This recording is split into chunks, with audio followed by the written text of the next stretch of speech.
चलिए अब शुरू करते हैं सुपरफास्ट खबरों का सिलसिला। प्रदेश में अब 30 नवंबर तक स्कूल और कॉलेज बंद रहेंगे। गृह विभाग ने देर शाम आदेश जारी कर यह फैसला किया। इससे पहले 16 नवंबर तक स्कूल कॉलेज खोलने के आदेश दिए गए थे, लेकिन प्रदेश में लगातार कोरोना की रफ्तार बढ़ने पर गृह विभाग ने यह फैसला लिया। सीएम गहलोत ने कपिल सिब्बल पर निशाना साधा। उन्होंने ट्वीट कर लिखा कि कपिल सिब्बल को हमारे पार्टी के आंतरिक मुद्दे को मीडिया में उठाने की कोई आवश्यकता नहीं थी। इससे देश भर के पार्टी कार्यकर्ताओं की भावनाओं को ठेस पहुंचती है। सिब्बल के बयान पर कांग्रेस नेता सलमान खुर्शीद ने भी तंज कसा और फेसबुक पोस्ट के जरिए निशाना साधा। उन्होंने कांग्रेस नेतृत्व की आलोचना करने वाले नेताओं को अपने गिरेबान में झांकने की सलाह दी। बीजेपी प्रदेश अध्यक्ष सतीश पूनिया ने भी कांग्रेस पर तंज कसा। उन्होंने कहा कि हाल ही में हुए चुनाव की हार के बाद कांग्रेस हताशा के दौर से गुजर रही है। कांग्रेस पार्टी विचार और व्यवहार के नाम पर शून्य हो गई है। प्रदेश कांग्रेस प्रभारी अजय माकन पार्टी के वर्कशॉप कैंसिल होने के बाद दिल्ली लौट गए हैं। माकन आज सुजानगढ़ आने वाले थे, लेकिन ऐन वक्त में उनका दौरा कैंसिल हो गया। जयपुर में अपनी मांगों को लेकर मुस्लिम नेताओं ने प्रदेश प्रभारी अजय माकन से मुलाकात की और अपनी नाराजगी भी जाहिर की। बातचीत के दौरान माकन से उनकी नोकझोंक भी देखी गई। मुस्लिम नेताओं ने अनदेखी का आरोप लगाया। बार काउंसिल के प्रतिनिधि मंडल ने कांग्रेस प्रभारी अजय माकन से आयोगों बोर्डों में रिटायर्ड ब्यूरोक्रेट्स को नियुक्तियां देने का विरोध किया। बार काउंसिल के अध्यक्ष सैयद शाहिद हुसैन के मुताबिक कांग्रेस के घोषणा पत्र में वकीलों को आयोगों में नियुक्तियां देने का वादा किया गया, जिसे आज तक पूरा नहीं किया गया। जयपुर में सीएम अशोक गहलोत की अगुवाई में मंत्रिपरिषद की बैठक में मास्टर भंवरलाल को श्रद्धांजलि दी गई और शोक प्रस्ताव पारित किया गया। बैठक में पीसीसी चीफ गोविंद सिंह डोटासरा, मंत्री प्रताप सिंह खाचरियावास मौजूद रहे। मास्टर भंवरलाल मेघवाल का उनके पैतृक निवास चूरू के सुजानगढ़ में पूरे राजकीय सम्मान के साथ अंतिम संस्कार किया गया। भंवरलाल की अंतिम विदाई यात्रा में हजारों लोग शामिल हुए। मास्टर भंवरलाल मेघवाल के निधन पर जयपुर हेरिटेज नगर निगम में श्रद्धांजलि दी गई। Mayor Munish Gurjar, deputy mayor Aslam Farooqui, पार्षद मनोज मुदगल समेत अन्य पार्षदों और अधिकारी कर्मचारियों ने उन्हें श्रद्धांजलि अर्पित की। कोटा में ऐतिहासिक दरवाजों के जीर्णोद्धार के लिए उठाए गए कदम की पूर्व बीजेपी विधायक भवानी सिंह रजावत ने सराहना की। रजावत ने कहा कि यूडीएच मंत्री शांति धारीवाल द्वारा लाए गए प्रोजेक्ट से हमारी धरोहरों को संरक्षण मिलेगा। राजनीति से ऊपर उठकर उनकी खुले दिल से सराहना करता हूँ। जैसलमेर में पंचायती राज चुनाव को लेकर कांग्रेस में बगावत हो गई है। मंत्री साले मोहम्मद के भाई बगावत कर चुनावी मैदान में उतर गए। इनमें 2 भाई वर्तमान में पार्टी के पदाधिकारी हैं। भीलवाड़ा के जाजपुर से बीजेपी विधायक गोपी मीना का एक वीडियो वायरल हुआ, जिसमें वो एक स्थानीय परिषद और पंचायत समिति के चुनाव प्रचार के दौरान अपशब्दों का प्रयोग करते हुए दिखाई दे रहे हैं। अजमेर में पंचायत चुनाव की सरगर्मियां तेज हो गई हैं। 23 नवंबर को होने वाले चुनाव के लिए बीजेपी ने पार्टी कार्यकर्ताओं के साथ बैठक की। बैठक में पार्टी के उम्मीदवारों को जिताने की रणनीति पर चर्चा हुई। डूंगरपुर में भी पंचायत चुनाव की सरगर्मियां बढ़ गई है। इसी क्रम में बीजेपी जनजाति मोर्चा के प्रदेश अध्यक्ष डूंगरपुर पहुंचे। यहां उन्होंने अलग अलग जगहों पर कई चुनावी सभाएं की और बीजेपी उम्मीदवारों को जिताने की अपील की। चित्तौड़गढ़ में भी पंचायत चुनाव की तैयारियां जोरों पर है। पहले चरण के लिए होने वाले मतदान के लिए ईवीएम मशीनों का उप जिला निर्वाचन अधिकारी के सामने रेंडमाइजेशन किया गया। उदयपुर में नई थाना पुलिस ने 2000 रुपए के एक इनामी बदमाश को गिरफ्तार किया। गिरफ्तार बदमाश लूट के कई मामलों में वांछित था। अलवर के बहरोड में बिजली निगम के पावर हाउस से चोरों ने लाखों रुपए के कॉपर की चोरी कर ली। चोरी की पूरी वारदात सीसीटीवी में कैद हो गई। अलवर में पुलिस ने 2 वाहन चोरों को गिरफ्तार किया। दोनों सगे भाई हैं। पुलिस ने इनके कब्जे से चोरी के 5 दुपहिया वाहन जब्त किए। पुलिस के मुताबिक ये दोनों भाई चोरी की कई वारदातों में शामिल रहे हैं। भीलवाड़ा के फूलिया कला इलाके में 2 गुटों के खूनी संघर्ष हो गया, जिनमें एक व्यक्ति की मौत हो गई, 5 लोग घायल हो गए। पुलिस ने शव का पोस्टमार्टम कराकर परिजनों को सौंप दिया और मामले की जांच शुरू की। जोधपुर के सूरसागर थाना इलाके में किसी मामूली बात को लेकर 2 गुट आपस में भिड़ गए। दोनों गुटों के बदमाशों ने गली में उत्पात मचाया। वारदात सीसीटीवी में कैद हो गई। जोधपुर के सूरसागर इलाके में मामूली बात पर 2 गुट आपस में भिड़ गए। गाड़ियों में भी जमकर तोड़फोड़ की पूरी वारदात सीसीटीवी में कैद हो गई। बदमाशों में कानून का जरा भी खौफ नजर नहीं आया। कोटा के टावा इलाके में चंबल नदी में बेडशीट से बंधा महिला का शव मिला। पुलिस के मुताबिक किसी ने हत्या कर उसके शव को बेडशीट से बांधकर नदी में फेंक दिया। फिलहाल पुलिस शव की शिनाख्त करने में जुटी है। कोटा बैराज डैम से निकलने वाली दाई मुख्य नहर में 35 साल के युवक का शव मिला। सूचना मिलने पर पुलिस मौके पर पहुंची। गोताखोरों की मदद से शव को बाहर निकाला। अभी तक मृतक युवक की शिनाख्त नहीं हो पाई है। कोटा में शहर सर्दी के बढ़ने के साथ ही चोरी की वारदातें भी बढ़ने लगी। अनंतपुरा इलाके में अज्ञात चोरों ने सोने मकान में चोरी की वारदात को अंजाम दिया। अज्ञात चोर नकदी, जेवर समेत वाहन भी चोरी कर ले गए। अजमेर में दो पक्षों के बीच मारपीट का वीडियो वायरल हो रहा है, जिसके बाद अब पुलिस हरकत में आ गई है और मामले की जांच शुरू कर दी है। उदयपुर के नई थाना पुलिस ने 2000 के नामी बदमाश वीरेंद्र उर्फ वीरा को गिरफ्तार किया। वीरा लूट के कई मामलों में वांछित चल रहा था। कोटा के बूढ़ादीद थाना क्षेत्र में एक महिला का शव बरामद किया गया। महिला का शव निमोदा गांव के चंबल नदी किनारे स्थित जंगल से मिला। शव को जंगली जानवरों ने शत विशत कर दिया। डूंगरपुर में सदर थाना पुलिस ने हत्या के मामले में 2 आरोपी भाइयों को गिरफ्तार किया। बीते 15 नवंबर की रात को इन्होंने हत्या की थी। अलवर के मांडर थाना इलाके में बैंक मैनेजर की पत्नी की जलने से मौत का मामला सामने आया। मृतका के पिता के पति और ससुराल वालों पर दहेज के लिए जलाकर मारने का मामला दर्ज कराया गया है। धौलपुर के पुराने गांव में चोरों ने भगवान राम जानकी के मंदिर में चोरी की वारदात को अंजाम दिया। मंदिर में मौजूद करीब 200 साल पुरानी जानकी जी की प्रतिमा को चोरी कर चोर फरार हो गए।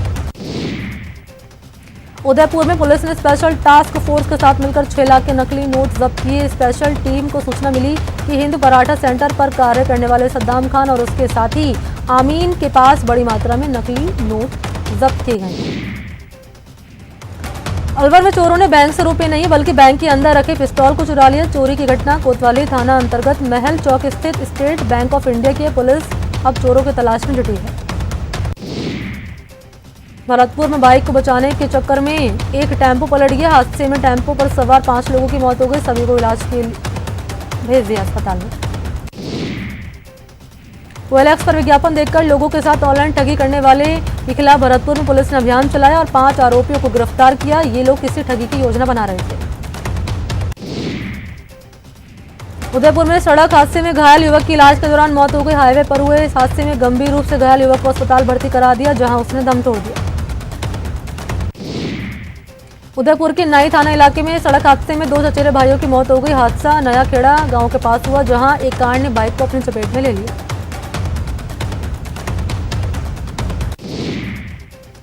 फतेहपुर शेखावाटी के जयंती मार्केट के पास विद्युत का पोल एक पिकअप पर आ गिरा। तुरंत ही बिजली के तारों में स्पार्किंग होने लगी। रास्ते में चल रहे लोगों में हड़कंप मच गया। बिजली का कोई तार नहीं टूटा, जिससे कोई बड़ा हादसा नहीं हुआ। बयाना मार्ग पर 2 बाइकों में जोरदार भिड़ंत हो गई, जिसमें एक युवती की मौत, एक महिला और एक बच्चा समेत 4 लोग घायल हो गए। घायल महिला को गंभीर हालत में जयपुर रेफर किया गया। तीनों घायलों को अस्पताल में भर्ती करा दिया गया। देश में कोरोना मरीज का आंकड़ा 88,74,000 के पार पहुंच चुका है। 24 घंटे में कोरोना के 29,163 नए केस सामने आए। पिछले 24 घंटे में कोरोना से 449 लोगों की मौत हो गई। इसके साथ ही कोरोना से मरने वालों का आंकड़ा 1,30,000 को पार कर चुका है। अरविंद केजरीवाल सरकार दिल्ली में कोरोना से निपटने के लिए फिर से सख्ती बरत सकती है। कई इलाकों में छोटे स्तर पर लॉकडाउन किया जा सकता है। केजरीवाल ने केंद्र सरकार को प्रस्ताव भेजा है। मंगलवार को प्रेस कॉन्फ्रेंस में उन्होंने इसके संकेत दिए। प्रदेश में कोरोना पॉजिटिव मरीज का आंकड़ा 2,30,000 के पार पहुंच चुका है। प्रदेश में अब 19,033 एक्टिव केस हैं, जबकि 2,09,000 से ज्यादा लोग डिस्चार्ज हो चुके हैं। मरुधना में बीते 24 घंटे में 2,194 केस सामने आए, जबकि 11 की मौत हो गई, जिसके बाद प्रदेश में कोरोना से मरने वालों का आंकड़ा 2,089 हो गया है। बीकानेर के राजीव गांधी सेवा केंद्र में शासन सचिव सिद्धार्थ महाजन ने कोरोना को लेकर अधिकारियों के साथ समीक्षा बैठक की। बैठक में स्वास्थ्य विभाग के संयुक्त निदेशक CHMO समेत कई अधिकारी मौजूद रहे। उदयपुर में कोरोना का प्रकोप लगातार बढ़ता जा रहा है। यहां जिला कलेक्टर चेतन देवड़ा भी कोरोना पॉजिटिव मिले। CMHO डॉक्टर दिनेश खराड़ी ने मामले की पुष्टि की। भरतपुर के डीग इलाके के रहने वाले और जाट रेजिमेंट में तैनात सैनिक हरि सिंह की कोरोना से मौत हो गई। उनकी मौत के बाद पूरे इलाके में शोक की लहर है।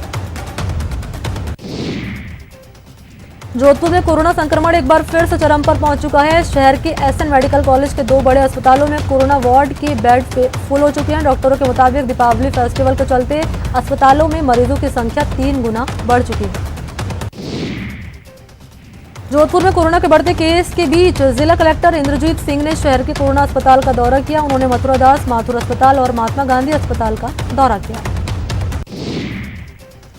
कोटा में कोरोना मरीज के लिए प्लाज्मा थेरेपी संजीवनी साबित हो रही है। प्लाज्मा चढ़ाने के बाद 80% मरीज रिकवर हो रहे हैं। कोटा मेडिकल कॉलेज के अनुसार अब तक 562 मरीजों को प्लाज्मा चढ़ाया जा चुका है। कोरोना के चलते भरतपुर के पंचायत समिति के विकास कार्यों पर रोक लगी हुई है, जिससे ग्राम पंचायतों की हालत बद से बदतर होती जा रही है। बयाना पंचायत समिति के सीसी खरंजा भी अब उखड़कर पानी के साथ बहने लगे हैं। भरतपुर के डीग इलाके के रहने वाले और जाट रेजिमेंट में तैनात सैनिक हरि सिंह की कोरोना से मौत हो गई। उनकी मौत के बाद पूरे इलाके में शोक की लहर है। लोगों ने दिवंगत हरि सिंह को शहीद का दर्जा देने की मांग की। अजमेर कलेक्टर प्रकाश राज पुरोहित ने जयलाल अस्पताल के कोविड वार्ड का निरीक्षण किया। कलेक्टर ने कोरोना केस के बढ़ने की आशंका को देखते हुए 350 बेड से 500 बेड करने के आदेश दिए। उदयपुर में एक बार फिर कोरोना का असर देखने को मिल रहा है। पिछले 3 दिनों में 189 मरीजों में कोरोना संक्रमण की पुष्टि हुई है।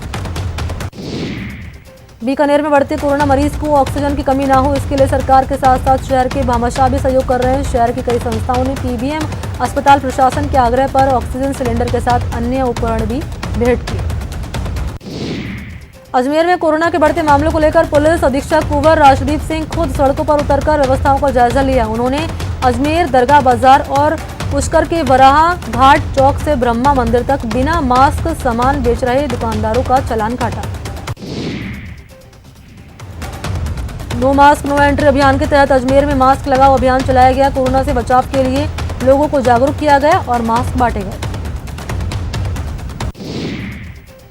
कोरोना महामारी के बीच भी कार्तिक महीने के विशेष महत्व के चलते तीर्थ नगरी पुष्कर में श्रद्धालुओं का आना शुरू हो चुका है। माना जा रहा है कि कार्तिक पूर्णिमा तक श्रद्धालुओं का तांता लगा रहेगा। हालांकि प्रशासन ने मेले का आयोजन निरस्त कर दिया।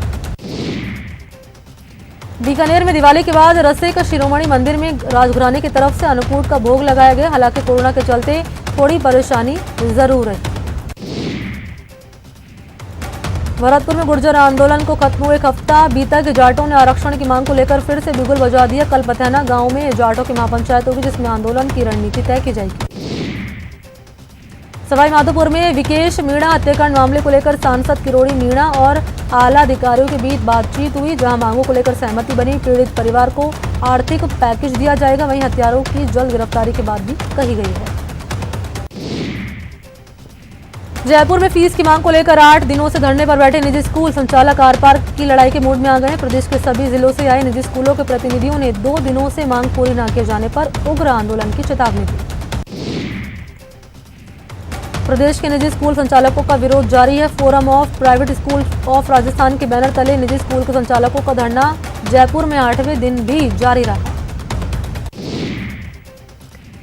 प्रदेश के नामी स्कूलों से लेकर साधारण स्कूलों के प्रतिनिधि भी धरना स्थल पर पहुंचे और सरकार से निजी स्कूलों को राहत देने की मांग की। राजस्थान से होकर गुजरने वाला दिल्ली मुंबई रेल मार्ग एक बार फिर से ठप हो गया है। सवाई माधोपुर के छोटी उदयी स्टेशन के पास ग्रामीण धरने पर बैठ गए। सभी युवक की हत्या के मामले में इंसाफ चाहते हैं। झालावाड़ में पंचायती चुनाव की गतिविधियां तेज होने लगी है। मतदान की तारीख नजदीक आने के साथ ही स्थानीय मुद्दे भी जोर पकड़ने लगे हैं। जयपुर के खोनागोरियन में पेयजल का संकट गहरा गया है। इलाके में 3 दिन से बीसलपुर योजना के टैंकर से पेयजल सप्लाई बंद पड़ी है। पेयजल सप्लाई करने वाली कंपनी और विभाग के अधिकारियों के बीच मनमुटाव के चलते पानी की सप्लाई नहीं हो रही है। मूंगफली के न्यूनतम समर्थन मूल्य पर कम खरीद के चलते प्रदेश के किसानों को करीब 117 करोड़ रुपए की चपत लगेगी। लेकिन किसान महापंचायत के राष्ट्रीय अध्यक्ष रामपाल जाट का कहना है कि केंद्र सरकार द्वारा मात्रा के गलत निर्धारण के चलते इस तरह की स्थिति बनेगी। प्रदेश में रबी सीजन की बुआई ने अब जोर पकड़ लिया है। कृषि विभाग के 11 नवंबर तक के उपलब्ध आंकड़ों के मुताबिक अब तक बुआई का आंकड़ा पिछले साल से आगे निकल चुका है। पिछले साल 11 नवंबर तक 37,97,000 हेक्टेयर क्षेत्र में बुआई हुई थी, जबकि इस बार आंकड़ा 45,88,000 हेक्टेयर तक पहुंच चुका है। जोधपुर के सेंट्रल जेल में मोबाइल फोन लगातार इस्तेमाल किया जा रहा है। पुलिस जेल प्रशासन के बार बार अभियान के बावजूद जेल की बैरक से मोबाइल मिलने का सिलसिला नहीं रुक रहा है। भरतपुर के 6 थानों की पुलिस ने जेल प्रशासन के साथ मिलकर एक बार फिर बड़ा सर्च ऑपरेशन चलाया, जिसमें जेल से 6 मोबाइल चार्जर और 3 ईयरफोन जब्त किए। पुलिस ने बैरक नंबर 6 से 3 कैदियों के खिलाफ मोबाइल इस्तेमाल करने के जुर्म में मामला दर्ज कर जांच शुरू की। भवानी मंडी थाना पुलिस ने अवैध मादक पदार्थ तस्करी के खिलाफ बड़ी कार्रवाई को अंजाम दिया। ट्रक से 600 किलो अवैध डोडा चूरा बरामद किया। श्रीगंगानगर के रायसिंह नगर धान मंडी में कपास की डेयरी में आग लग गई। आग लगने के चलते लगभग 80 लाख क्विंटल कपास जलकर खाक हो गया। आग लगने के कारणों का पता नहीं चला। भरतपुर के बयाना रुदावल स्टेट मेगा हाईवे पर जाम लगने की वजह से वाहनों की लंबी कतारें लग गई। त्योहार के चलते अधिकतर वाहन निकलने पर जाम लग गया। भरतपुर नदबई में अधिकांश फेरो कवर पूरी तरह से टूट पड़े हैं। कहीं तो बिल्कुल भी फेरो कवर लगाई नहीं हुई है, जिसके चलते दुर्घटना की आशंका बनी रहती है। उदयपुर में क्रिकेट मैदान को लेकर 2 पक्षों में हुए संघर्ष के मामले में लोगों ने प्रशासन को ज्ञापन दिया। उन्होंने सभी आरोपियों की गिरफ्तारी की मांग की। बीकानेर के नया शहर पुलिस थाना क्षेत्र में हुई लूट की वारदात को 2 महीने बीतने के बाद भी पुलिस के हाथ खाली हैं। 19 सितंबर को नकाबपोश बदमाशों ने पिस्तौल के नोक पर पोस्ट ऑफिस से 3 लाख रुपए लूटकर फरार हो गए थे। बीकानेर में टूटी सड़कों को लेकर लोगों में आक्रोश बढ़ता जा रहा है। शहर के कई इलाकों में सड़कें पूरी तरह बदहाल हो चुकी हैं और जगह जगह गड्ढे पड़ गए हैं। करौली कस्बा बाजार में अतिक्रमण के चलते दिन भर जाम लगा रहा। जाम में एम्बुलेंस भी घंटों फंसी रही। स्थानीय लोगों ने जाम को लेकर नगरपालिका और पुलिस प्रशासन पर अनदेखी करने का आरोप लगाया। जयराम कवाली में पिछले 7 दिन से एक ही स्थान पर बैठे जहरीले कोबरे सांप को रेस्क्यू किया गया। हीरालाल सैनिक के घर में ये जहरीला सांप 7 दिन पहले घुस गया था। परिजनों ने एक सपेरे को बुलवाकर जहरीली प्रजाति के इस कोबरे सांप को बाहर निकाला और उसे जंगल में छुड़वा दिया। श्रीगंगानगर के सादुल शहर में एक बच्ची से छेड़छाड़ का मामला सामने आया है। आरोपी शराब ठेकेदार पर छेड़छाड़ का आरोप है, जिसने बच्ची को ठेके में बुलाकर उसके साथ अश्लील हरकतें की। तभी बच्ची ने शोर मचाया, जिसके बाद वहां पहुंचे लोगों ने ठेकेदार की जमकर धुनाई की। भीलवाड़ा के सवाईपुर गांव से होकर गुजरने वाली कुठारी नदी में लाल और काला पानी बहने से ग्रामीणों को पानी पीना दुश्वार हो गया। इससे गांव के सभी कुएं, बोरवेल और हैंडपंप का पानी भी खराब हो गया है। बूंदी के केशवराय पाटन सीएससी परिसर में मरीजों ने जमकर बवाल काटा और वहां रखे सामान को अस्त व्यस्त किया। आक्रोशित मरीजों ने सीएससी के नर्सिंग कर्मियों पर लापरवाही का आरोप लगाया। सिरोही में राजस्थान गुजरात सीमा के पास पर्यटकों से अवैध वसूली का वीडियो वायरल हुआ है। वायरल वीडियो में पुलिस बल पर्यटकों से अवैध वसूली करता हुआ नजर आ रहा है। सीकर के रामलीला मैदान में एकीकृत बेरोजगार महासंघ की बैठक हुई। बैठक में युवाओं ने आगामी पंचायत चुनाव में कांग्रेस के उम्मीदवारों को वोट नहीं देने की शपथ ली। क्रिकेटर यूसुफ पठान का जन्मदिन आज उदयपुर में मनाया गया। इस दौरान यूसुफ पठान वीडियो कॉलिंग के जरिए अपने प्रशंसकों से मिले। पठान केक कटिंग सेरेमनी के दौरान वीडियो कॉलिंग पर मौजूद रहे। उन्होंने अपने फैंस, उदयपुर के मित्र और उदयपुर की खूबसूरती को मिस करने की बात कही। आवा कस्बे में एपीएल यानी आवा प्रीमियर लीग की शुरुआत हुई। प्रतियोगिता का शुभारंभ पूर्व कृषि मंत्री डॉक्टर प्रभुलाल सैनी ने किया। प्रतियोगिता की शुरुआत में मंत्री मास्टर भंवरलाल मेघवाल के निधन पर सभी खिलाड़ियों द्वारा 2 मिनट का मौन धारण कर उन्हें श्रद्धांजलि दी गई। सीकर में धोद पंचायत समिति के कार्यकर्ताओं ने दीपावली स्नेह मिलन का कार्यक्रम आयोजन किया। समारोह में सीकर सांसद सुमेधानंद सरस्वती समेत बीजेपी के वरिष्ठ नेता मौजूद रहे। ओलावृष्टि के बाद प्रदेश में ठंड ने फिर से दस्तक दे दी है। भरतपुर में बारिश होने से किसानों में खुशी की लहर है। किसानों ने खेतों पर काम करना शुरू कर दिया। ठंड से बचने के लिए लोग अब अलाव का सहारा ले रहे हैं। मौसम विभाग का अनुमान है कि आने वाले दिनों में ठंड बढ़ेगी। अजमेर में अचानक बदले मौसम के चलते ठंड बढ़ गई। सुबह से ही आसमान में बादल छाए रहे। उत्तर भारत के पहाड़ी इलाकों में हुई बर्फबारी का असर माउंट आबू में देखने को मिला। केंद्र सरकार ने निजी क्षेत्र के संकटग्रस्त लक्ष्मी विलास बैंक को मॉरेटोरियम में डालकर कई तरह की पाबंदियां लगा दी। केंद्र सरकार ने बैंक के ग्राहकों की निकासी सीमा में निर्धारित कर दी। अब 1 महीने तक बैंक ग्राहक हर दिन अधिकतम 25,000 रुपये ही निकाल पाएंगे। भारत ने अपनी रक्षा शक्ति में इजाफा करते हुए मंगलवार को एक शानदार और तेज हथियार का सफल परीक्षण किया।